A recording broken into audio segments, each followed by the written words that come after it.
Welcome, everyone, to Retina Synthesis. I'm Dr. Carmen Pugliafito, and I'm joined here today by a Retina Synthesis regular, Dr. Roger Goldberg of Walnut Creek, California. Roger, welcome. Thanks, Carmen. Good to be back. It's been a minute, but thanks for having me on. So, you gave an interesting talk at the ASRS that addressed the question that every retina specialist is asking, which is, when should we consider anti-complement therapy in geographic atrophy? So looked at the results comparing immediate versus delayed treatment, looking at the Derby, Oaks, and GALE data. Yeah, it's interesting now, and I think it's starting to address that question. But I agree, it's still a little bit of a lot of uncertainty about who we should be treating and when should we start treating them. And what's interesting about the Derby and Oaks program, which were the phase 3 studies for pegcetacoplan or Syfovre, is that those 2-year studies continued into a 3-year open label extension study called the GALE study. And the patients who were initially randomized to sham treatment crossed over into active treatment.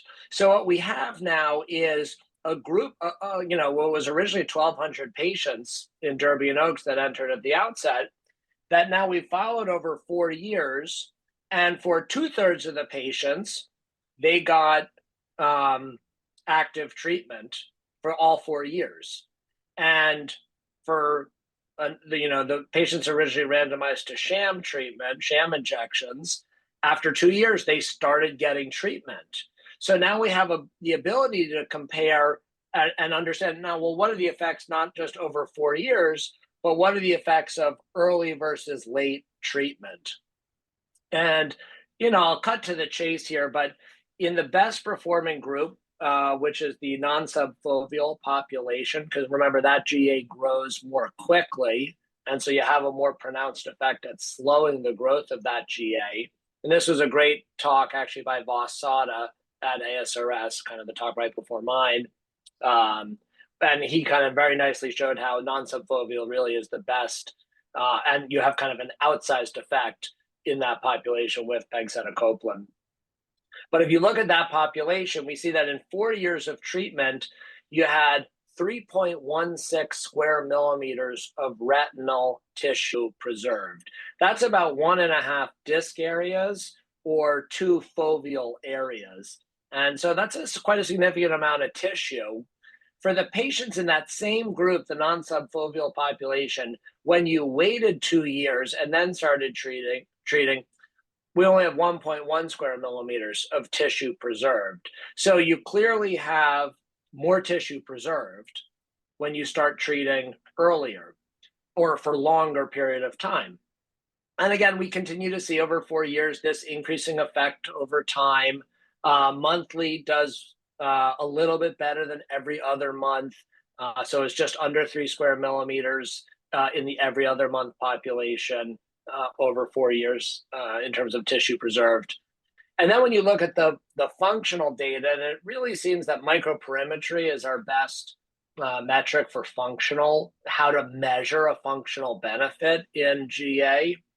And although we don't routinely do microperimetry like in our clinic patients, it's an unwieldy test outside of a clinical trial. It really gives us a lot of insight into kind of like, hey, where there's missing retina in terms of RPE and photoreceptors, you also get, scotomas on microperimetry. And so if you look at the central 4 or 16 loci on a microperimetry grid, the type of grid they did in Derby and Oaks was just a diffuse macular grid with 65 points. But obviously, we all know that the central 4 or 16 loci are the most important real estate there because that's really reflects a patient's central vision. We see the patients who got treated earlier had about a 35% risk reduction from all 4 or 16 of those points from progressing into an absolute scotoma versus the patients who were treated with sham for 2 years and then crossed over. So you can actually, with earlier treatment, help preserve the central 4 and 16 loci on microperimetry for a longer period of time. And so I think that also kind of is nice because when the drugs first came out, we didn't really have a good structure function correlation. And I think new studies in the future, we've learned so much, they'll do a better job at trying to establish that. But we know now from the microperimetry data from Oaks and now GALE that earlier treatment does help protect those central loci for longer. Well, were all these studies done in the extrafoveal group? So that's actually that's the all comers population. Right. Remember the way they defined foveal versus extrafoveal isn't necessarily how we do it in clinical practice, but in the clinical trials, it was literally 1 micron away from the foveal center point. They call non-subfoveal. Yeah. And if it hit that very center, A scan on the OCT, then it was called foveal involving. I think most of us probably, like we look at the overall gestalt and we're like, hey, it's involving the fovea. I'm going to call that foveal involving. And remember, it can be really hard to predict. Sometimes it's foveal involving, but the patient still has good vision because they can have a little bit of eccentric fixation and still kind of read the eye chart when they're trying to read one letter at a time. That doesn't mean they're actually happy with the quality of their vision. A lot of times these patients will say, I feel like my vision jumps around, because when something falls into their scotoma, they can't see it, and then they dart their eyes in order to kind of try to read or see that part of their vision, and they feel like the vision is, and things are jumping in their vision. That's one of the complaints I often hear. Of course, you can't like measure, jumpy vision. There's no clinical functional test for that. But those are the type of things that like we get our radars tuned into when we're listening to our patients and asking them about their vision. So were these findings consistent in the non-subfoveal and the foveal group? In terms of the microperimetry? Yes. Yeah, so it hasn't been broken out by that. It's just looking at basically time to development of all 4 or all 16 of the central microperimetry loci, and that's in the all-comers population. If they started with all 4 or 16 already snuffed out at the outset of the clinical trial, they are excluded from this post-hoc analysis. And obviously, we're just looking at events of when patients get to a point of having all 4 or 16 points progress to an absolute scotoma. So it's in that analysis where we see this roughly 35%. So is the reduction. retinal growth data from the extra subfoveal group, the lesion growth studies, were they only in the non-subfoveal group, or were both? No. So Derby and Oaks included, it was actually about 60%, about 2/3 were foveal and 1/3 extrafoveal.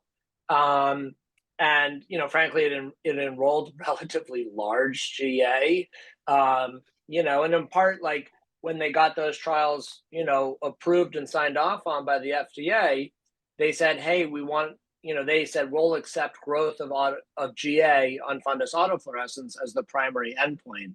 I think if you were designing a study today and you really wanted to highlight, the benefits of earlier intervention or really highlight a functional benefit, you might select a different patient population. But a lot of these patients had very large GA at the outset. So what are the practical implications of these results? Well, number one, I think it's this connection to structure function. So it's like, yes, again, we're not really doing microperimetry in the clinic, but it's nice to know and be able to correlate, hey, on the OCT or the fundus autofluorescence, where I see loss of tissue, and if I'm slowing that loss of tissue, I am actually preventing more and more retina from becoming non-functional, not working. So I think that's very kind of reassuring. And then obviously the benefits of earlier intervention of, hey, when we start earlier, we're going to be able to save more tissue and more functional tissue over time. To me, those are the two key, takeaways. And the implication is that visual function is better preserved with early treatment. Is that correct? Correct.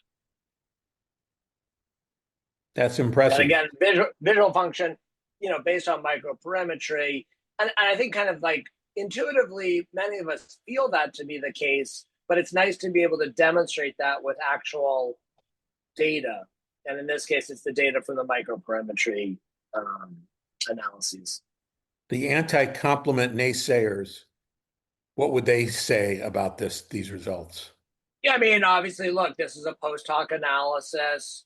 Go out and prove it prospectively. And again, I think in the future, we will be doing that. We learned a lot from the lampalizumab studies, which were failed complement factor D studies from Genentech. Obviously, we're learning a lot from Derby and Oaks.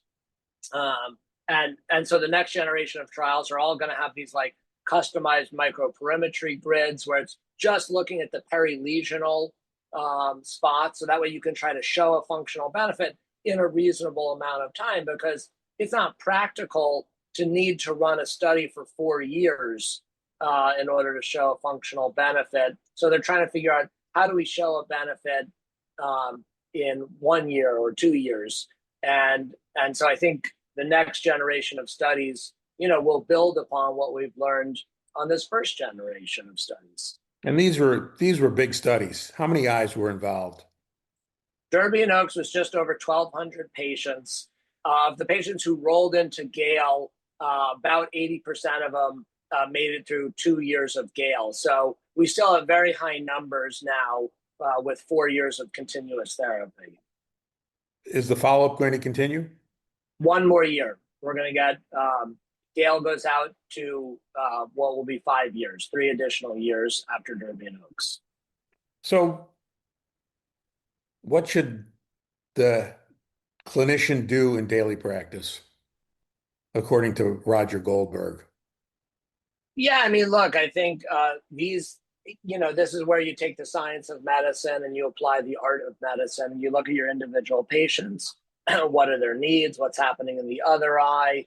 What are their comorbidities? How old are they? So you have to kind of incorporate all of those other data points, none of which are in the clinical trial data, and apply it to clinical practice. But to me, it's nice to be able to say, hey, we have kind of a modest effect in year 1 of treatment, but we know that the longer you're on therapy, the more it seems to slow down the GA. And over time, it seems that we're able to protect functional retina as well. And so to me, those are like the two takeaways to add to the conversation when you're having kind of one-on-one with your patient in the exam chair. Are you still treating the worst eye first? I still am. There's risk of basically an allergic reaction with pegcetacoplan. Seems to be related to the PEG. There's more PEG in pegcetacoplan than there is in Izervay or avacincaptad. And so perhaps that's why we see a lower risk of first injection, vasculitis and inflammation with Izervay. And so I tell the patients, hey, there's about a 1 in 4,000 risk of people being allergic to this medicine. And I always treat the worst eye first, and I see them 1 to 2 weeks later, and I'm looking for inflammation. And because I think if you catch not all the patients on pegcetacoplan who developed IOI or occlusive vasculitis lost vision.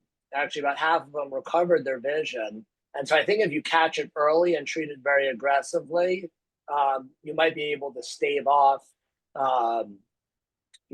untoward, outcomes. And so I, truthfully, probably slightly underdose the first injection. I do the worst eye first, and then I check them a week or 2 later. And that's my risk mitigation strategy.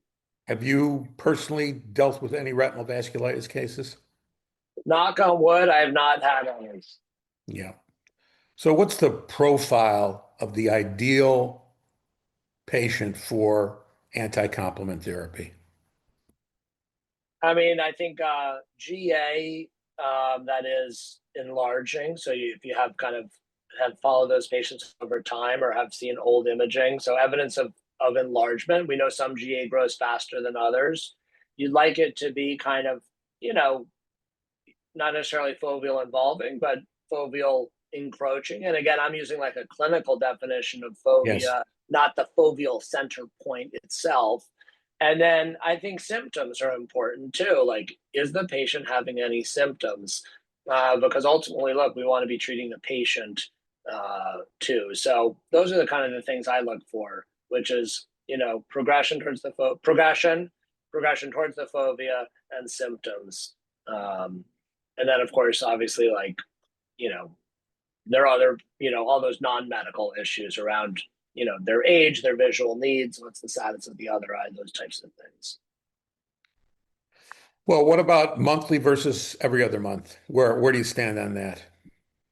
Yeah, I tend to be treating kind of in the 6 to 8 week range. So I find that's a little bit more tolerable, 6, 7 injections over the course of a year versus 12 with monthly.